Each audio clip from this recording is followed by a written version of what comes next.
Sa may drawing pay. K.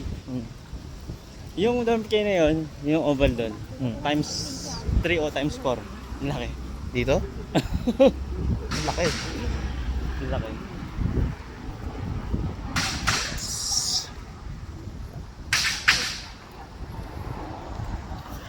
UNC University. Sikat din tong university na to eh. Ito yung akala ni Basarje na ano? Sa amin sa garden. Malayo yun, sa Cheaye yun. Oo nga eh. Napaniwala kami ng una. Para din nga naman. Tapos pagtingin ko ng building ng ano, mga estudyante, parang hindi naman ito yung school.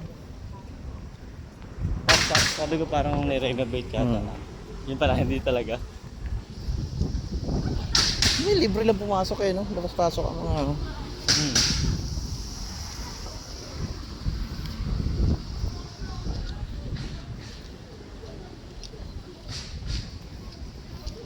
Maraming estudyante dito na ano eh. Indian. Indian? Oo. Dito rin nag-aaral.